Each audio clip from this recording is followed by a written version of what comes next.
할렐루야. 신학서론 10번째 시간입니다. 지난주에 우리가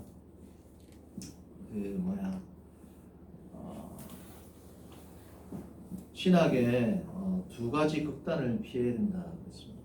그래서 신학의 방법론이라든지 신학의 이제 판단 기준, 어떤 게 참된 신학으로서의 신학 theological formulation, 그러니까 신학적인 체계라든지 어떤 이론을 정립할 때 판단할 수 있는 네 가지의 기준에 대해서 이야기를 하고 난 이후에 그다음에 이제 이걸 전달할 때 우리가 어떻게 해야 되느냐. 그래서 문화적인 적실성을 가지고 전달을 하되 문화에 함몰되면 안 된다. 그래서 문화에 함몰되는 이 의견이 뭐였습니까? 1번으로 나왔던 cultural Christianity, 문화적 기독교. 그래서 도널드 글로시가 처음 이 용어를 사용했다라고 제가 말씀을 드렸습니다. 그래서 그에 대한 예로 첫 번째 뭐가 있었습니까? 해방신학이 있었죠. 그 해방신학에 대해서는 지난주 이야기했으니까 이제 이대로 갑니다. 그래서 이 문화적 기독교, 다시 말하면 문화가 절대화되고 문화가 말씀보다 앞서 있는 기독교의 특징은 지금 제가 말씀드린 바와 같이 뭐냐면 스타팅 포인트, 출발점이 텍스트가 아니라 컨텍스트.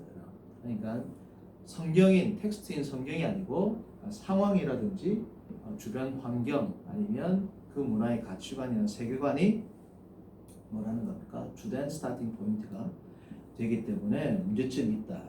그래서 이 문제점은 크게 두 가지를 이야기해 볼 수 있는데, 지난 시간에 이미 이야기를 했는데 이제 정리를 하는 거예요. 첫 번째는 뭐냐면 이렇게 손으로 하기 그러니까 뭐냐면 transcultural normativity, 그러니까 문화를 초월하는 성경의 절대적 진리, 절대적 가치 혹은 절대적 기준에 대한 그러한 유의미성을 잃게 된다. 다시 말하면 성경의 진리가 훼손된다. 두 번째는 뭐냐면 그 문화에 대해서 비판이나 문화의 잘못된 점을 수용할 수가 있을까요? 없을까요? 수용할 수 없단 말이죠. 극단적인 예를 들자면 뭡니까? 성도님들의 눈치를 보고 목사님이 설교를 하면 어떻게 돼요? 성도를 개화하거나 성도를 바꿀 수 있는 그러한 설교를 감히 할 수가 없다는 거죠. 그렇죠? 왜냐하면 컨텍스트가 말씀보다 앞서 있기 때문에 그렇습니다.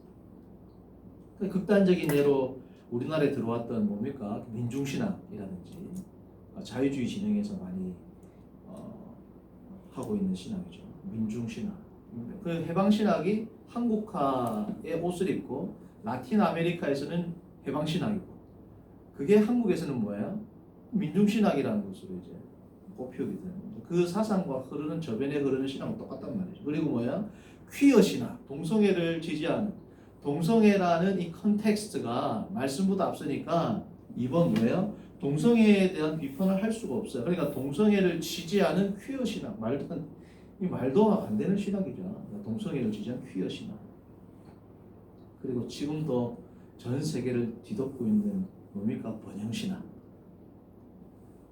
복을 좋아하니까 모든 종교를 믿는 사람들은 자기가 잘 되고 번영하고 번성하고 prosperity, well-being과 같은 거에 복을 추구한다는 말이죠. 그러니까 성경에 있는 하나님의 진리보다 어떻게 인간이 번영하고 어떻게 인간이 잘 살 수 있는지 너무 우리가 많이 들었던 귀복주의가 이 번영신학이더라고요. 귀복주의 번영신학도 결국은 뭐예요? cultural, 그러니까 문화가 컨텍스트가 텍스트 or scripture, 텍스트인 성경보다 앞서 있으니까 민중신학이나 해방신학이나 동성애 퀴어 신학이나 번영신학과 같은 기복주의 신학이 탄생하게 된다라는 겁니다. 참 이 슬픈 사실은 제가 이 아돌프 히틀러를 든 이유가 1930년대 이제 세계대전이 일어나잖아요. 그렇죠? 세계대전이 일어났을 때 아돌프 히틀러가 당시에 독일 루터교 신학자들에게 분명히 정치적인 협박과 회유와 압박이 있었겠죠. 그래서 뭐가 있냐면 유태인 학살에 대한 신학적인 정당성을 담보받습니다. 유대인들은 하나님의 뜻으로 학살돼도 됩니다. 그게 뭐냐면 반유대주의, 안티세마이티즘, 반유대주의. 그러니까 이걸 이제 극렬히 반대했던 루터교 신학적 중에서 누굽니까? 디트리 본 회퍼가 있죠.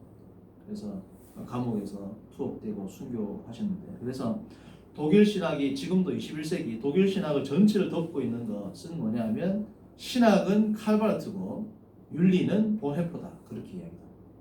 그러니까 그렇게 이제 독일의 당시에 루터교 신학자들이 이 안티세마이티즘을 정당했는데, 이 안티세마이티즘이 이때로만 끝나는 게 아니라 지금도 성경 해석을 할 때 반유대주의적 성경 해석을 하는 분들이 간혹 있어요.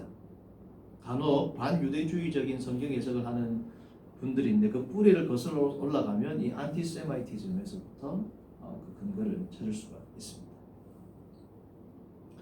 자, 그리고 그러면 지금 첫 번째 two extremes to be avoided, 그러니까 두 개의 극단을 피해야 된다는데 첫 번째 극단이 뭐였어요? 문화적 기독교, 도널드 블로시가 제시했던 cultural 뭡니까? Christianity였습니다. 두 번째는 뭐냐면 지금 제가 수업을 들었던 서던 베프티스트의 조직신학 교수였던 브루스 웨어 교수가 이 단어를 처음 만들었습니다. 브루스 웨어 교수가 말하기는, 물론 이런 사상은 있는데 이 단어는 이제 브루스 웨어 교수에 의해서 이제 만들어졌는데 뭐냐면 non-cultural Christianity. 뭐야?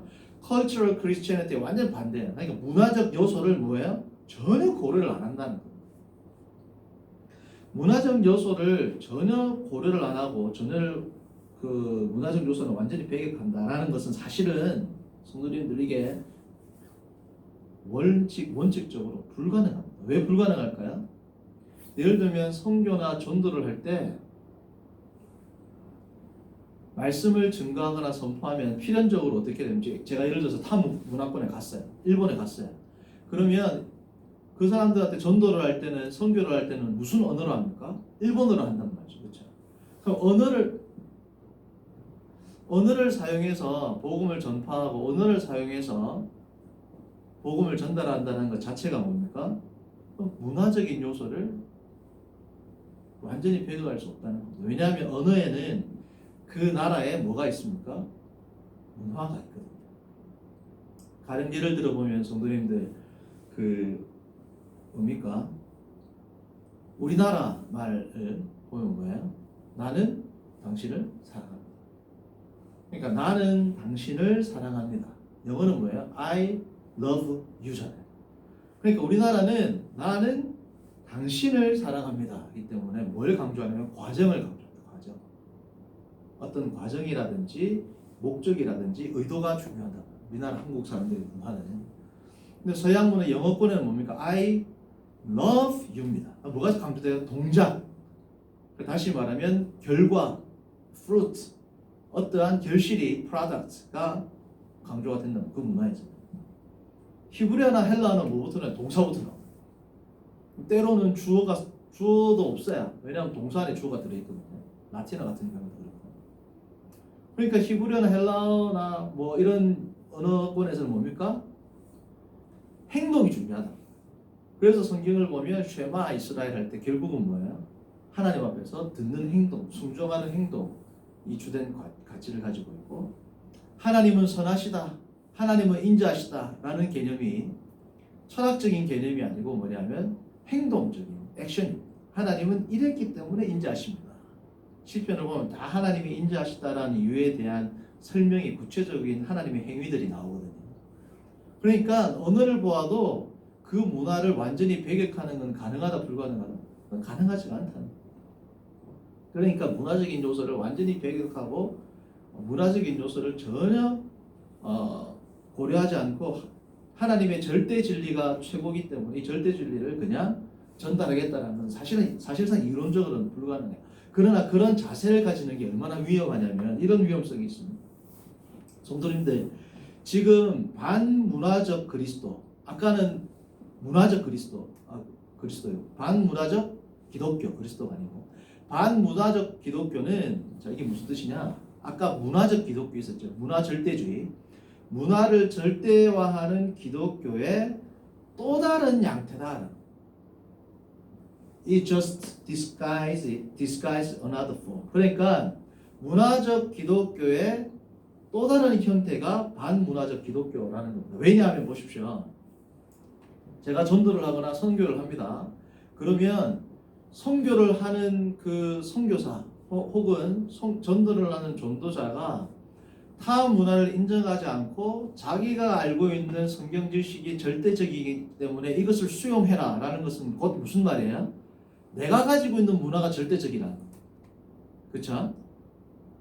그러니까 문화적 기독교 (cultural Christianity의) 또 다른 모습이 non-cultural Christianity 안에 들어있다는 거예요. 왜냐하면 수용자를 전혀 고려하지 recipient 이것을 수용하는 혹은 독자 혹은 청자, 청중, audience 혹은 성도를 전혀 고려하지 않는 설교 전달은 결국은 뭘 내포한다는 거예요? 설교자 자신의 문화, 설교자 자신의 생각이 절대적이다라는 또 다른 의미의 문화적 절대주의라는 겁니다.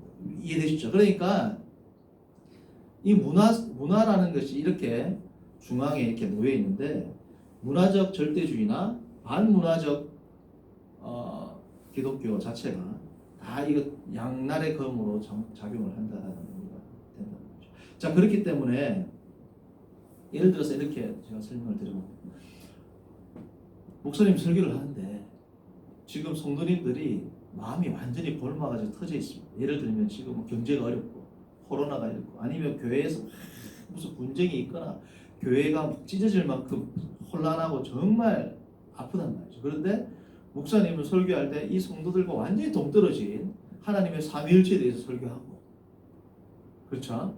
그리고 뭐 우리의 하나님 예수 그리스도의 죄됨에 대해서 설교하고, 그러면 성도들에게 적실성이 있습니까? 전혀 없단 말이죠. 전혀 성도에 대한 고려가 없단 말이죠. 그러면 그럴 때 삼위일체나 예수 그리스도의 죄됨에 대한 설교를 하지 마라 이 뜻이 아니고, 삼위일체를 설교를 하면 어떻게 적용을 해야 돼요? 성도들에게 그 상황에 맞도록 적용을 해야 된다. 예를 들면 이런 겁니다. 성도들이 막 싸우고 분쟁이 있으면 삼위일체 하나님은 그 내적 통일성, 성부와 성자와 성령이 한 본질이지만 완전히 구별이 되는 이 세 분의 하나님이 어떻게 조화롭게 완전한 유니티를 이룰 수 있느냐? 그것은 내적인 위대한 사랑으로 기인합니다. 성도님들도 우리가 삼위일체 하나님의 그 본성으로 우리가 창조되고 피조됨을 입은 하나님의 형상으로서 주님 안에서 우리가 그것을 회복하고 서로 사랑합시다. 뭐 이런 식으로 적실하게 그들의 문화라든지 가치라든지 상황을 고려해서 전달을 해야 된다. 그렇죠? 그게 바로 지금 우리가 올바르게 신학 작업을 했음에도 불구하고 전달이 잘못되었을 때 어떻게 두 가지의 극단적인 모습으로 병폐적인 현상으로 나타나게 되는지에 대한 설명이었습니다. 자, 그러면 우리는 어떤 어프로치를 해야 될까? 어떻게 우리가 그러면 우리가 가지고 있는 신앙의 진리, 교리적 체계를 전달할 수 있겠습니까? 그것은 두 개를 합치면 되겠죠. 문화적인 요소를 잘 신앙적인 절대성 위에서 신앙적인 절대성이라는 그릇에 문화적인 가치를 잘 담아가지고 전달을 합니다. 그렇죠? 자, 그러니까 여기서 가장 중요한 절대적인 것은 컨텍스트가 아니고 뭐예요? 텍스트. 다시 말하면 성경의 노머티비티, 기준이라. 성경의 절대성이 훼손되지 않는 한에서 어떻게 해야 됩니까? 성경의 진리를 contextualize. 다시 말하면 잘 상황화해가지고 성도들의 상황을 잘 고려해가지고 그들에게 적실성 있게 전달을 해야 된다. 그래서 어떤 어프로치가 요기되냐면 intradimensional approach. 이게 이제 해석학에 나오는 용어인데 제가 잠시 차용을 했습니다. 그러니까 멀티다이멘셔널 어프로치하고는 틀려요. 멀티다이멘셔널이라는 건 뭐냐면 성경이 있고 뭐 과학이 있고 뭐 여러 가지 학문들을 멀티 쫙 병행해가지고 수평적으로 놓아가지고 성경적인 가치를 중심에 놓고 수용하는 게 아니고 성경과 평행하게 놓든지 어떨 때는 성경보다 위에 놓게 됩니다. 그렇게 되면 어떻게 돼요? 문화라든지 과학이라든지 어떤 가치가 더 성경과 평행하거나 성경과 평행하다면 결국 성경 위에 있게 되거든요. 그래서 그 멀티 다이멘셔널 어프로치가 아니고 성경이 핵심 중심이 된 상태에서 문화라든지 과학이라든지 성도들의 상황이라는 것들을 잘 수용해 가지고 신학이라는 그릇에 담아서 잘 제시하는 것. 그게 뭐라는 겁니까? contextualized normativity. 다시 말하면 잘 상황화된 성경의 절대적 진리.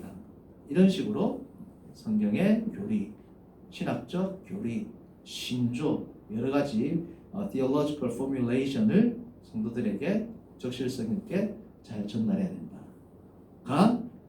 여기까지가 성도님들 뭐냐 하면 우리가 이때까지 지금 9주 지나고 10주 이제 차 들어왔는데 여기까지가 뭐냐 하면 신학 서론 중에서 프롤레고메나입니다. 자, 그러면 그게 무슨 뜻이냐? 이제 theological system으로 들어갑니다. 자, 그래서 지금 여기서 좀 정리를 하려면 지금 우리가 신학 서론 있죠. 신학 서론. 신학 서론은 헤르만 바빙크의 개혁교의학의 일본에 해당합니다. 일본 전체. 그러니까 신학 서론 전체라 함은 뭐냐면 신학 서론에서는 다음과 같은 세 가지 분과 세 가지를 다룹니다. 신학 서론에서 첫 번째 뭐냐면 말 그대로 프롤레고메나. 그러니까 신학 서론 전체를 테올로기아 프롤레고메나라고 하는데 이 테올로기아 프롤레고메나 안에서도 그냥 프롤레고메나가 있단 말이에요. 프롤레고메나. 완전 서론격으로 되는 테올로기아 프롤레고메나 안에 프라프 프롤레고메나라고 부를 수 있겠죠. 프롤레고메나라는 건 뭐냐면 서론 안에도 프롤레고메나라는 파트가 있다는 겁니다. 이 첫 번째 프롤레고메나라는 파트는 어떤 파트냐? 성도님 우리가 이때까지 한 겁니다. 신학의 목적, 근거, 의미, 그리고 어떻게 신학이 수립되는지, 그리고 신학과 다른 학문과의 관계성, 그리고 판단 기준, 그리고 아까 했던 문화와의 관계와 같은 신학의 서론에 해당하는 모든 것들을 다루는 것을 뭐라고 한다고요? 프롤레고메나라고. 프롤레고메나가 무슨 뜻이냐면 프로는 이미 이전에, 레고메나는 뭐냐면 다루다. 원래 레고라는 헬라에서 나왔거든요.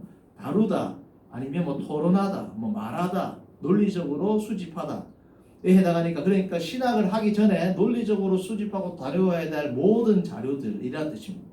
그러니까 신학 서론하면 테올로기아 프롤레고메나인데 이 테올로기아 프롤레고메나의 첫 번째 파트가 뭐라는 거예요?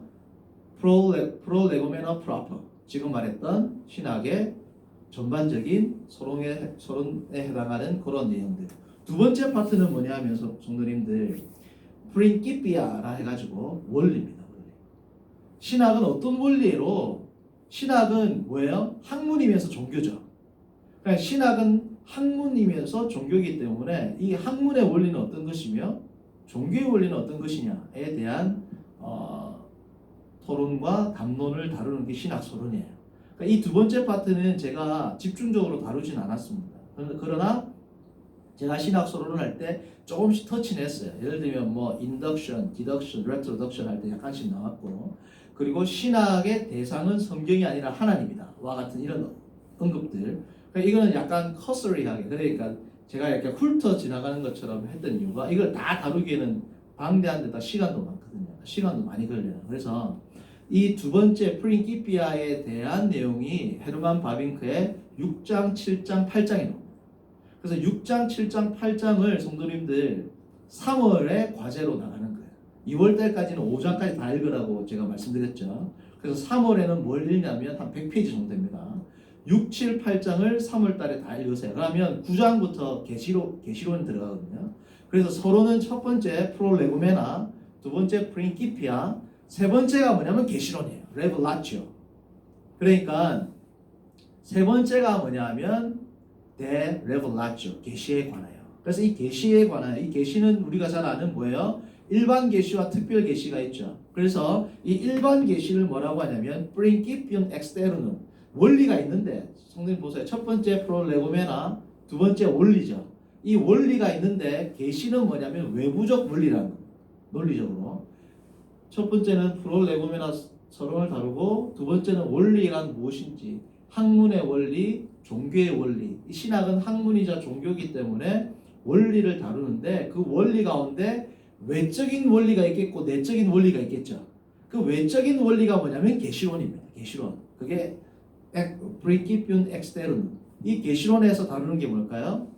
일반 계시, 특별 계시, 이 특별 계시는 성경, 성경의 무호성, 영감성과 같은 계시론을 다루는 거예요. 그래서 서론의 꽃은 뭐냐면 프린키피움 엑스테르눔 중에서 특별히 뭐예요? 레벨라치오 스페키알리스 특별 계시입니다. 성경. 레벨라치오 게네랄리스도 다루거든요. 그 외적 원리에서 일반 계시와 특별 계시를 다루는데 꽃은 뭐다? 특별 계시.